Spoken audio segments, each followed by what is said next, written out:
Bienvenidos, hermanos, a ese tiempo en el cual vamos a estar compartiendo la palabra del domingo, la palabra del culto, y lo hacemos de esta forma porque los problemas técnicos que hubo con el ordenador pues no permitieron grabar bien el mensaje, así que vamos a volverlo a compartir aquí, en este momento, en este espacio, pero es el mismo contenido que los hermanos de la Iglesia Aposento Alto pudieron escuchar en el templo y que los demás hermanos que nos escuchan a través de internet no han podido, y para que pueda estar esto en internet, para que lo podamos escuchar en cualquier lugar, para que lo podamos volver a escuchar en otra situación, vamos a estar compartiéndolo de esta forma, y para ello vamos a comenzar orando al Señor. Vamos a orar todos juntos.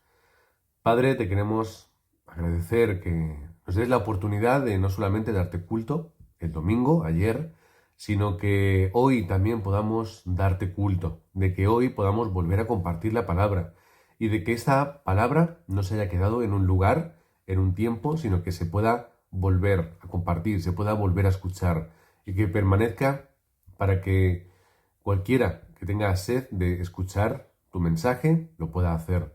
Gracias, Padre, por la oportunidad de darte culto y de volver a hacerlo, aunque sea ahora en este momento, a través de internet. Gracias, Padre, porque es nuestra mayor bendición y también es nuestra mayor responsabilidad como creyentes, como cristianos, como discípulos de Jesucristo, es darte culto en espíritu y en verdad todos los días, 24 horas. Oramos por ese tiempo, que la palabra llegue al corazón, que la palabra llegue a la mente, que la palabra llegue al espíritu y la palabra se cumpla, porque tu palabra siempre se cumple. Oramos en el nombre del Señor Jesucristo. Amén. Vamos a leer todos, vamos a ver nuestras Biblias, Ageo capítulo 2, versículo 8 y 9. Nos vamos a quedar en estos dos versículos, 8 y 9, de Ageo. Voy a predicar sobre un tema que durante todo el tiempo que yo estoy haciendo mi labor pastoral nunca he predicado, al menos no de una forma monográfica. Sí que lo hemos mencionado, lo hemos hablado y hemos transmitido muchas veces esta idea, ¿no? Es la economía de la luz. Pero hoy vamos a hablar 100% sobre esto, de principio a fin. Y vamos a leer todos juntos Ageo 2, 8 y 9. Dice: mía es la plata y mío es el oro, dice Jehová de los ejércitos. La gloria postrera de esta casa será mayor que la primera, ha dicho Jehová de los ejércitos. Y daré paz en este lugar, dice Jehová de los ejércitos. Mía es la plata, mío es el oro. Y esta es una realidad y es un principio teológico. Todo le corresponde a Dios, es decir, Dios es dueño de todas las cosas. Dios es dueño. Dios, creador de los cielos y de la tierra, Dios, creador del ser humano, Dios, creador de todo lo que vemos, es también dueño de todo eso que Él ha creado. Y dentro de su creación y de su poder y de su soberanía, también está el oro y la plata. Y esta es una realidad. Otra realidad bíblica que nosotros podemos entender y lo podemos ver en Abraham cuando estaba a punto de sacrificar a su hijo Isaac. De pronto el ángel de Jehová le para, se ve el carnero y hay un cambio en ese momento. Y un cambio que es una figura muy cristológica que podemos entender, pero nos quedamos con el capítulo 22 de Génesis, versículo 14, y llamó a Abraham el nombre de aquel lugar, Jehová proveerá. Todos sabemos que es Jehová Jireh. Por tanto, se dice hoy, en el monte de Jehová será provisto. Dios provee y Dios da. Y esto es un principio bíblico y una realidad también en nuestras vidas. Y desde el comienzo, Dios ha provisto. Dios provee una creación al ser humano, Dios le da vida, Dios le da espíritu, le da esa imagen y semejanza propias suyas. Es un tiempo en el que también Dios provee de la familia, Dios provee de toda la creación para el ser humano, y en el momento de pecar, Dios provee una respuesta. Ahí está Génesis 3:15, y lo llevamos viendo durante todo el texto bíblico. Dios provee y Dios seguirá proveyendo a su pueblo. También Dios es un Dios que no se separa de nosotros, de su pueblo. Segunda de Reyes 6:17, Eliseo en Dotán, con su discípulo, con su ayudante. Cuando venían esos ejércitos y ese ayudante tenía miedo, ¿qué es lo que dice Eliseo? Señor, por favor, deja que vea la realidad espiritual. Y el ayudante de Eliseo puede ver con sus propios ojos esa realidad que les rodeaba, carros y ejércitos que había celestiales a su alrededor, carros en fuego, ese ejército. ¿Por qué tenemos miedo? Preguntas que nos tenemos que hacer. Sadrach, Mesach y Abednego vieron que había uno más entre las llamas. Eso lo vieron desde fuera. Ellos pudieron experimentarlo. Había uno más entre las llamas. No estábamos solos. Dios nos salvó de la muerte. Dios está con nosotros y Dios está con su pueblo y no se separa de él. Dios además es un Dios atento, fiel y generoso. Y para ello lo vamos a leer en el Salmo 34. A partir del versículo 4 dice: Busqué a Jehová y él me oyó y me libró de todos mis temores. Los que miraron a él fueron alumbrados y sus rostros no fueron avergonzados. Este pobre clamó y le oyó Jehová y lo libró de todas sus angustias. El ángel de Jehová acampa alrededor de los que le temen y los defiende. Gustad y ved que es bueno Jehová. Dichoso el hombre que confía en él. Temed a Jehová, vosotros sus santos, pues nada falta a los que le temen.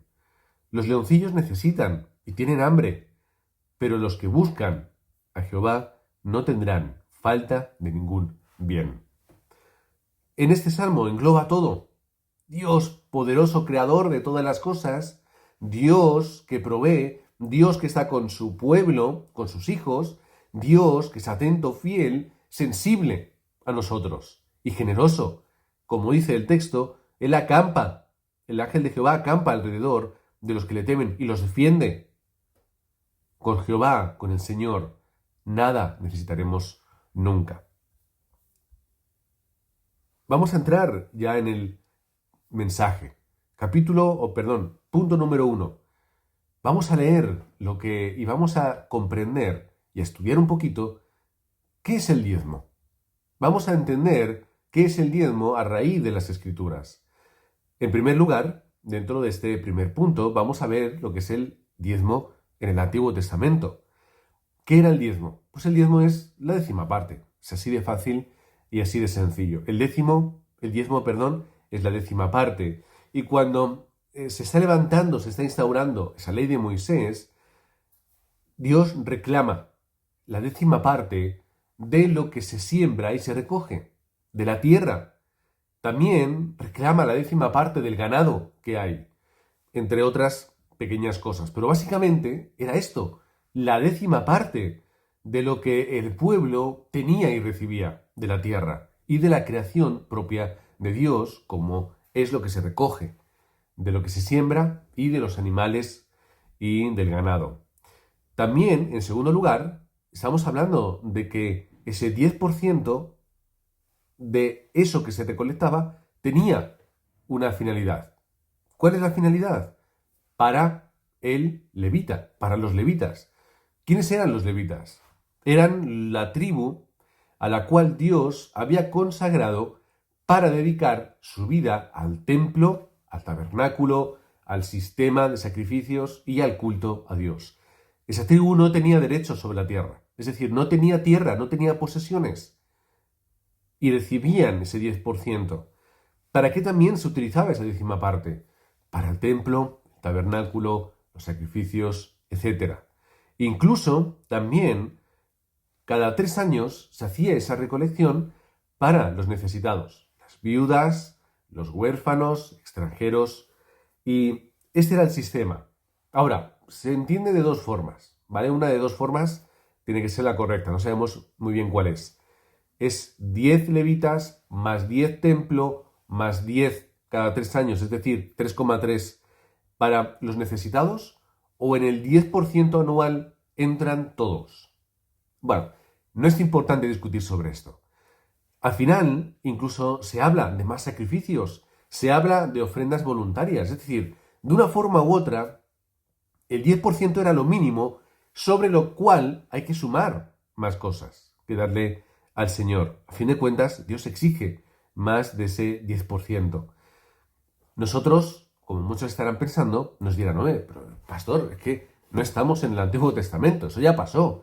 Claro, nosotros no tenemos que guardar todas las leyes del Antiguo Testamento de la misma manera hoy en día, ¿no?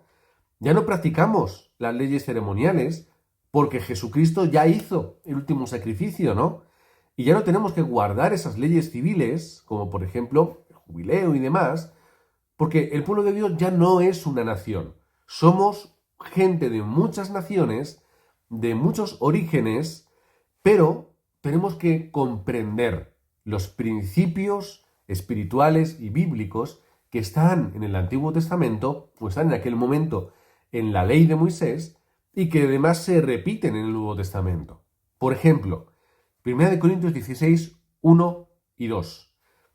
Guardar cada semana las ofrendas para luego recoger. No habla de diezmo, habla de ofrenda. ¿Pero cuál es? Guardar cada semana para luego recoger. Levantar a los que enseñan y predican. 1 Timoteo 5, 17 al 18. Levantad, ayudad, sostened, mantened a aquellos que están dando su vida por enseñar y predicar la palabra. Ayudar a los que lo necesitan. Hechos 2, Hechos 4, como la iglesia de Jerusalén tenía esas personas que en algún momento pues vendían propiedades y cosas que tenían, heredades, y compartían con la demás iglesia. 2 Corintios 8 al 9. También sobre los necesitados. Es esta esencia la que nosotros tenemos que comprender. ¿Cuál es? Tenemos que ofrendar y tenemos que dar de lo que Dios nos da para mantener la iglesia, para mantener las misiones, para mantener y levantar a los remanentes. ¿Y cuál es la esencia del diezmo y de la ofrenda en el Nuevo Testamento? 2 Corintios 9, del 7 al 8. Cada uno dé como propuso su corazón. Nos olvidamos del 10%, ya no es un 10%, es lo que propone el corazón, sin tristeza ni por necesidad, porque Dios ama al dador alegre. Dios ama al dador alegre. Olvídate del 10%, rompemos con el legalismo de una cifra concreta, de una cifra inmóvil. Tenemos que seguir leyendo, versículo 8. Y poderoso es Dios para hacer que abunde en vosotros toda gracia, a fin de que, teniendo siempre en todas las cosas todo lo suficiente, abundéis para toda buena obra. Poderoso es Dios para que abunde, ¿qué? La gracia. ¿Para que tengamos lo suficiente y abundemos en qué? En buena obra. Señores, vamos a disfrutar todo esto. Vamos a experimentar esta gracia que Dios nos está dando. Vamos a entrar dentro de la gracia que Dios nos ofrece. Vamos a disfrutar de lo que nos da suficientemente Dios. ¿Y vamos a qué? Abundar en riquezas, en abundancia, ¿en qué? En lo físico, en lo económico, no, en las buenas obras, obras para el Evangelio y la evangelización. También retrocedemos un poquito, Malaquías 3:10, traed todos los diezmos al alfolí y haya alimento en mi casa, y probadme ahora en esto, dice Jehová de los ejércitos, si no os abriré las ventanas de los cielos y derramaré sobre vosotros bendición hasta que sobreabunde. ¿Cuál es la gracia de Dios? Entrega los diezmos, entrega las ofrendas, entrega lo que está en tu corazón, lo que tú consideres que es correcto. El 10% era lo mínimo, lo básico. Pero estamos en el tiempo de la gracia, estamos en el tiempo donde nosotros tenemos que entregar a Dios con ese corazón alegre, porque le pertenece a Dios todo esto. Mateo 6, 19 al 21, ¿cuál sigue siendo el espíritu de la ofrenda y del diezmo? No os hagáis tesoros en la tierra, donde la polilla y el orín corrompen, y donde los ladrones minan y hurtan, sino haceos tesoros en el cielo, donde ni la polilla ni el orín corrompen, y donde los ladrones no minan ni hurtan. Porque donde esté vuestro tesoro, allí estará también vuestro corazón. Pregunta, ¿dónde está nuestro corazón? Pues lo veremos para lo que nosotros sea nuestro tesoro. ¿Cuál es nuestro tesoro? ¿Cuál es aquello más preciado? Estudios, trabajo, familia. ¿Qué es lo que a nosotros nos mueve y nos ilusiona? Esos son los tesoros que tenemos. Sin embargo, ¿qué es lo que nos está diciendo? No te hagas tesoros en la tierra, en lo físico, en lo material, en lo que te rodea. Tesoros espirituales. Vive esa vida espiritual, entrega para lo que es espiritual, para la evangelización del mundo, para aquello que tiene de verdad una trascendencia en este mundo. ¿Qué es la ofrenda? La ofrenda no es estar triste, porque si ofrendo voy a quedarme sin ir a cenar un día, o sin comprarme esto, o qué podrá pasar si se me estropea el coche, o tengo que comprarme una televisión nueva porque ya esta está muy vieja, o el teléfono se me ha caído, se me ha roto y tengo que comprarme otro. ¿Por qué vivimos siempre con miedo y con inseguridad y al final no estamos haciendo lo que nos corresponde hacer, que es nuestro diezmo y nuestra ofrenda? En segundo lugar, segundo punto de hoy, la economía que hace la evangelización del mundo. Ahora vamos a ver el corazón de la ofrenda. En primer lugar, Pablo reconoce a los filipenses que le ayudaron en las misiones.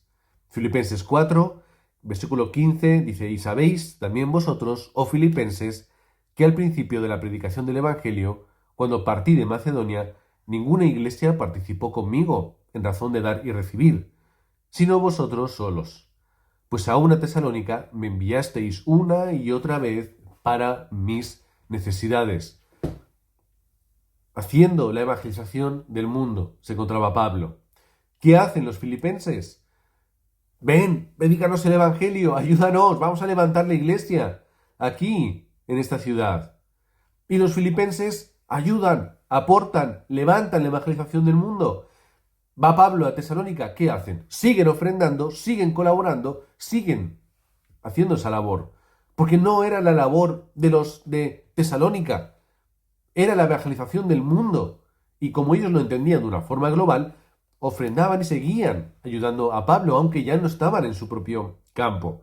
Es la ofrenda que hace la evangelización del mundo. Bernabé y su heredad, Hechos capítulo 4, 36 y 37. ¿Qué hace entonces José, a quienes los apóstoles pusieron por sobrenombre Bernabé, hijo de consolación, levita, natural de Chipre?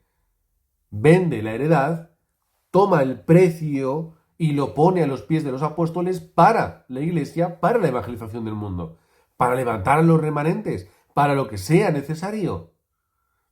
¿Para qué quería Bernabé una heredad? ¿Para qué quiere tierras? Bernabé lo que quiere es la evangelización del mundo. Y da para la evangelización del mundo. No da el 10%, no da el diezmo. Todo, el 100%. Rompemos los moldes de la ley de los 10%. O de los 23%, si lo queremos entender de la otra forma, no importa. Porque aquí hablamos de 100%. Aquila y Priscila, empresarios, colaboradores de Pablo, con una iglesia en su casa. No solamente conocen a Pablo, ¡oh, Pablo, qué bien! Somos creyentes, soy solo Cristo, amén, pero es que somos empresarios, estamos muy ocupados y no podemos, porque bueno, los líos que tenemos, porque mira, nos echaron de Roma y ahora tenemos que buscarnos la vida. No, colaboradores de Pablo, vamos juntos. ¿Qué quiere Éfeso? Vamos a Éfeso, que nos quedamos en Éfeso en la iglesia y ayudamos y enseñamos y predicamos. Mira, ahí está Apolos, mira quién habla. Pero vamos a enseñarle correctamente 100% el Evangelio para la evangelización del mundo. ¿Y después qué? Vuelta a Roma cuando se abren las puertas para continuar con qué. ¿Qué importa la empresa? ¿Qué importa lo demás? La evangelización del mundo, iglesia en su casa. Mientras, pues que hagan la empresa que quieran, que trabajen lo que tengan que hacer. Pero ¿qué es lo importante? En mi casa se levanta una iglesia. ¿Pero qué parte? ¿El 10% o qué? Todo, toda mi casa. Todo lo doy, mi casa, mi familia, mi economía, para la evangelización del mundo. Esta es la ofrenda que hace la evangelización. Lidia, capítulo 16, empresaria, recibe el evangelio, los lleva a su casa, los obliga, y ahora venís y predican a la familia, todos se bautizan, un avivamiento, y a partir de ahora, ¿esa casa qué? casa de misión para la evangelización del mundo. Ahí lo podemos leer en Hechos 16, también al final del capítulo, cuando vuelven de la cárcel. Lidia entrega su casa como empresaria. Tomad, eso es para la evangelización del mundo. No un 10, no un 20, ni un 30, el 100%. Incluso personas humildes. Lucas 21, del 1 al 4. La viuda pobre. Segunda de Corintios 8:2. Aquellos macedonios que pasando dificultades y pobreza aún dan más de lo que tienen para la evangelización del mundo. Punto número 3. La economía que Dios nos ha dado. Hermanos, tenemos que entender algo. La lucha que tenemos, Efesios 6:12, no es contra carne ni sangre, es una lucha espiritual. Dejad de levantaros esos tesoros, de poner vuestro corazón en ellos, de poner vuestra calma y tranquilidad en el dinero que tenéis en el banco. Dejad de buscar las mayores economías. Es una lucha espiritual. Es lo que nosotros tenemos que hacer. Dejad de convertir al dinero en dueño de vuestra vida, porque no sois dueños del dinero. El dinero se adueña de vosotros. Y hay casos que podemos ver, que yo conozco, donde se hacen cosas que no tienen coherencia. ¿Por qué? Porque da dinero. Y como da dinero, justifica cualquier otra cosa. Y hay que aprovechar la oportunidad. No es importante el dinero. Es importante poner el corazón en el lugar correcto. Es importante entregarle al Señor nuestro corazón y no reservarnos nada. No tiene sentido dar el 10%. Es absurdo. ¿Qué hacemos con el 90% restante? Si Dios es el dueño de nuestro 10%, ¿quién es el dueño del otro 90% restante? No podemos dejar que Satanás se lleve el 90% de lo que tenemos y de lo que Dios nos ha dado. 100%. No estoy hablando literalmente que entreguemos el 100%, ¿vale? Pero entended lo que estoy diciendo, que la economía que tenemos no es nuestra, no nos pertenece, no es para nosotros. Es todo para la evangelización del mundo. Si vemos las publicidades, son un peligro, porque son un engaño. ¿A qué me refiero? La publicidad genera necesidades que no existían antes. Existían, no existían antes. La gente es feliz con su coche hasta que ve por la televisión un coche mejor. Ahora su coche es una basura, ya no vale. Los teléfonos que no funcionan muy bien, cuando llega el siguiente modelo o llega alguien que te enseña, mira, este teléfono es mejor, va más rápido, más bonito, mira no sé qué. Ahora ya el que yo tengo no vale, no lo quiero. Quiero uno nuevo, quiero uno mejor. Lo que yo tengo carece de valor. Lo que tiene valor es lo siguiente que puedo comprar. Apple es la empresa que mejor hace esto. Y, bueno, la mayoría de compañías de teléfonos igual. Cada año sacan el nuevo modelo. Es igualito que el anterior. Le varían un par de cositas y ¡oh! Es algo nuevo. Y la gente que dice, yo quiero ese. Porque es que el mío ya está viejo, tiene ya un año. Y llevo yo con mi teléfono desde el 2020. Y muy feliz con mi teléfono. ¿Que le dura poco la batería? Bueno, pues lo cargaré más durante el día. Pero la gente compra teléfonos todos los años. Hay gente que le gustan los coches, cambian modelo cada 2 por 3, porque este está viejo, es que ahora quiero no sé qué que ha salido. Deja ya de escuchar, deja ya de mirar, deja ya de picar en el mismo anzuelo de la publicidad y de las falsas necesidades. ¿Por qué la evangelización del mundo no es una necesidad para nosotros? ¿Por qué la iglesia no es una necesidad? ¿Por qué los remanentes no son una necesidad para nosotros? ¿Tenemos que publicitar mejor desde la iglesia? ¿Tenemos que hacer anuncios desde internet y enviarlos a los hermanos?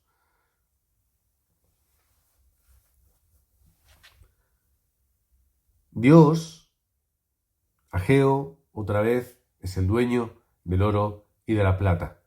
Es un Dios que provee, es un Dios que está con nosotros es un Dios atento y sensible. Dios es el dueño del oro y de la plata. Por lo tanto, el dinero que yo tengo, ¿realmente de quién es? Es suyo. El dinero que yo tengo no es mío, no me pertenece, es suyo. Es dinero que es suyo. Yo soy un mero administrador de lo que a Él le ha placido darme. Esto es la soberanía de Dios. Si Dios quiere, mañana te quita todo lo que tienes. Todo. Te quita el coche, se estropea, fuera, la casa se incendia, fuera, problemas de pagos, bancos, lo que sea, te quita el trabajo, la economía y te ves en un mes en la calle viviendo. Dios tiene el poder para hacerlo y Dios tiene el poder para no hacerlo. Todo lo que yo tengo está dentro de su soberanía y yo soy un mero administrador. El dinero que tienes en el banco no es tuyo, por mucho que ponga tu nombre como titular. De la misma forma que tus hijos no son tuyos, porque no somos dueños de nuestros hijos, que son personas, no somos dueños de personas. Somos, ¿el qué? Padres, madres, somos tutores, somos cuidadores, pero no somos dueños de nuestros hijos, no somos dueños. Somos aquellos que cuidan a los remanentes del Señor. Son hijos, finalmente son hijos de Dios. Y nosotros solamente les cuidamos y les llevamos al conocimiento de la palabra. No somos dueños ni de nuestra casa, ni de nuestra vida, ni de nuestra salud, nada. Solamente somos dueños de lo que nosotros hacemos, de nuestros actos. Y no siempre 100%, pero vamos a entenderlo ahora mismo de esta forma. Yo soy un administrador y tengo que ser ese administrador sabio de la economía que Dios me da. Si queréis saber más y queréis estudiar más, hay libros y hay cosas que se pueden estudiar. Pero tenemos que ser administradores sabios. Utilizad bien la economía que Dios nos da, como la parábola de los talentos. Invertimos bien nuestra economía, la cuidamos, la guardamos, la utilizamos sabiamente. ¿Para qué? Para Él, para Dios. Primero por responsabilidad. Oye, te doy algo, úsalo bien. Cuando alguien te presta un coche, ¿tú qué haces? ¿Lo tratas mal o lo tratas bien? Cuando alguien te presta un coche, lo tratas incluso mejor que si fuera tuyo.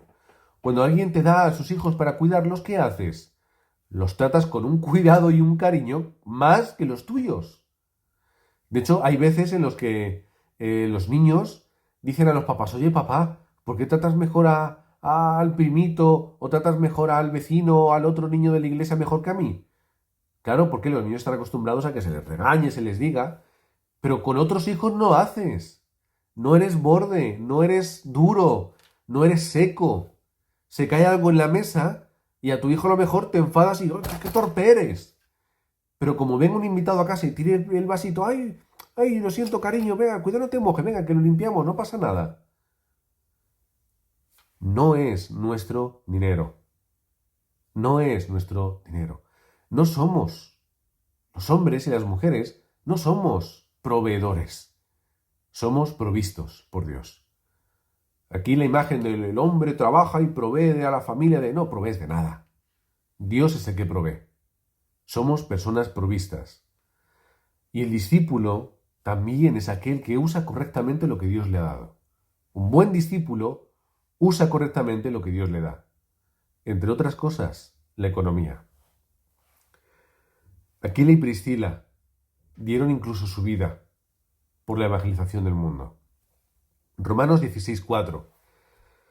Expusieron su vida por mí, hablando Pablo de esas dos personas, este matrimonio, a los cuales no solo yo di gracias, sino también todas las iglesias de los gentiles. Aquila y Priscila no escatimaron ni siquiera su propia vida por el evangelio, y cuando tuvieron que defender al misionero y al evangelista, lo hicieron, aunque eso les costara la vida. Hermanos, el diezmo y la ofrenda es lo que Dios demanda. Es lo que a Dios le pertenece. El diezmo y la ofrenda no es nuestra. El diezmo y la ofrenda que le pertenece a Dios se utiliza para cumplir con la evangelización del mundo, para levantar a los remanentes y para vencer la sociedad caída y la cultura de oscuridad. Es lo que Dios demanda, le pertenece, no es nuestro, y por otro lado sirve para cumplir la evangelización del mundo, levantamos a los remanentes y vencemos la sociedad caída y la cultura de oscuridad. Así que, hermanos, no vayamos a caer en las teologías de la prosperidad.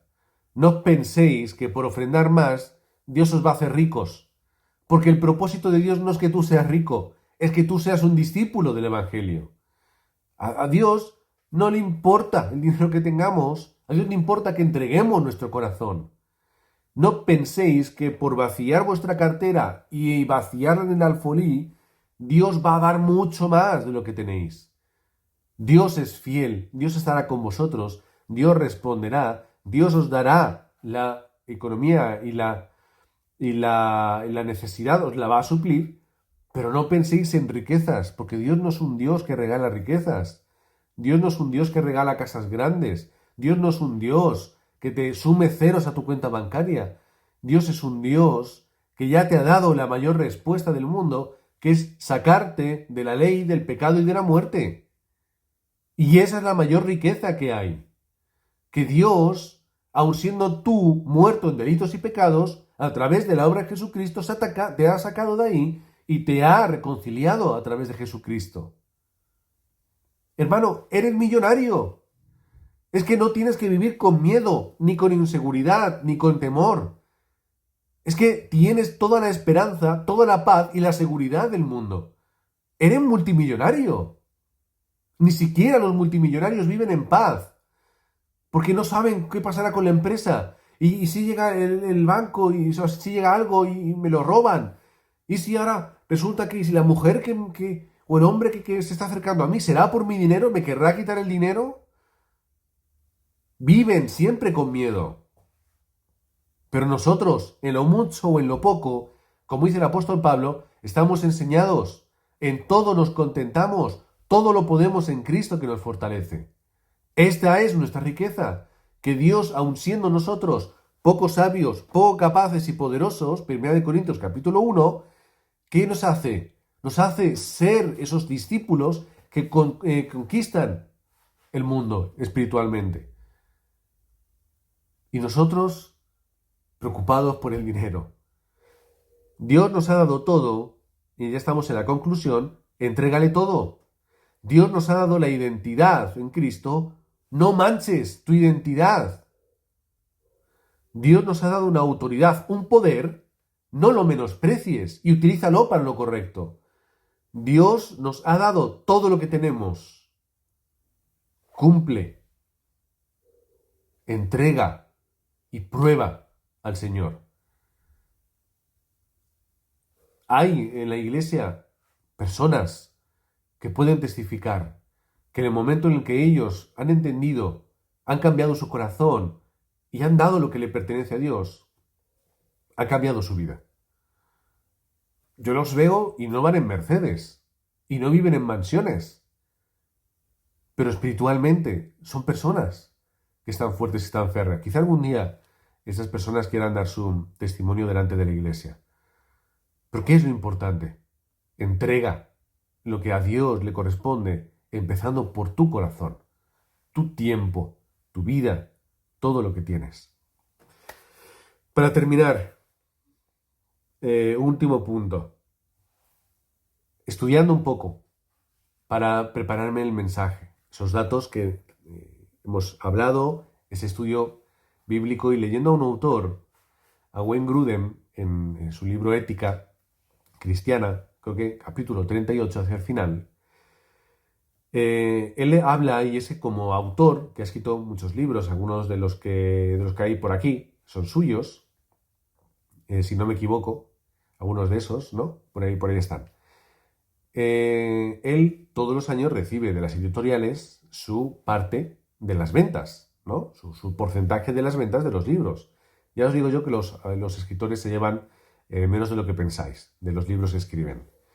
Y este autor, muy recomendado, Ben Gruden, buen teólogo, buen profesor, escribe que cuando llega ese dinero, como esos cheques, él va a su casa, prepara otro cheque estadounidense, que es en Estados Unidos, y ellos manejan más los cheques que aquí en España, prepara su cheque, pone la cantidad que él considera y va corriendo a entregarla, a mandarla a donde él la tiene que mandar. Y que cuando él lo está haciendo, está recordando, está pensando y está feliz recitando un versículo.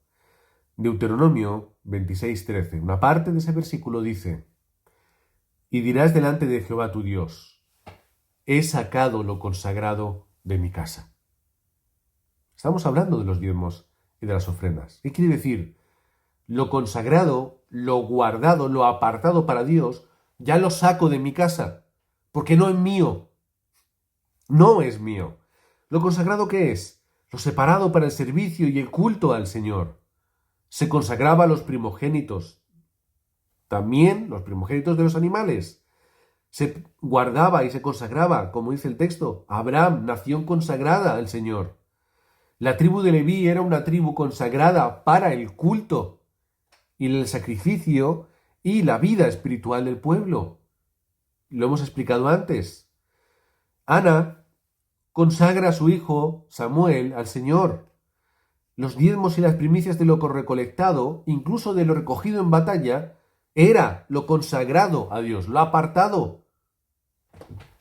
Las ofrendas voluntarias en el Antiguo Testamento y la ofrenda del Nuevo Testamento, más allá del 10%, por supuesto, que es lo consagrado al Señor. Primero, lo saco de mi casa. ¿Por qué lo saco de mi casa?